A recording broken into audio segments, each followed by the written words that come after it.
Konkani foodies को subscribe करने के लिए रेड बटन को दबाएं और नए वीडियोस के नोटिफिकेशन के लिए बेल बटन को दबाना ना भूलें। अस्सलाम वालेकुम, hello friends, welcome to my channel Kokni foodies.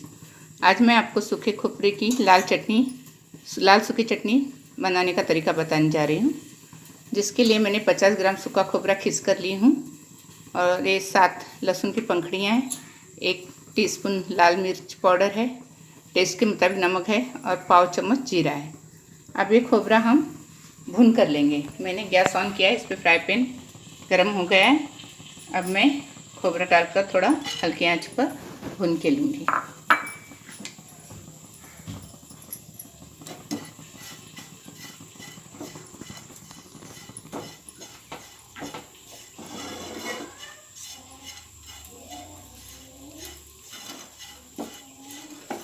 ये चटनी रोटी के साथ वगैरह बहुत ही अच्छी लगती है खाने के लिए, और इसे हम बनाने के बाद एयरटाइट डब्बे में भरकर रख सकते हैं और जब अपना मन चाहे हम रोटी के साथ खा सकते हैं। ये बहुत ही अच्छी होती है और सूखी चटनी है, गीली नहीं है। ये देखिए खोपरा रंग बदलने लगा है। हम इसे ज़्यादा जलाएंगे नहीं, बस थोड़ा गरम करेंगे। ये अच्छे से गरम हो चुका है। मैं इसे निकाल कर मिक्सर में डालती हूँ।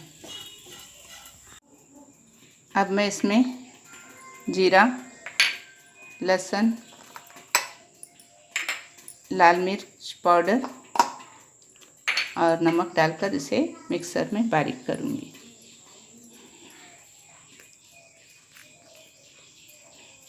बारीक करने के बाद आपको दिखाती हूँ। ये देखिए चटनी मैंने मिक्सर में बारीक करके ली हूँ। इसे हम एयरटाइट डब्बे में भर के रखेंगे। इसे हम रोटी के साथ, खाने के साथ खा सकते हैं। ये बहुत ही टेस्टी और अच्छी है और ये रह सकती है बिना फ्रिज के भी। अगर आपको ये मेरी रेसिपी पसंद आए तो प्लीज़ मेरे चैनल को लाइक कीजिए, शेयर कीजिए, सब्सक्राइब कीजिए। Thank you.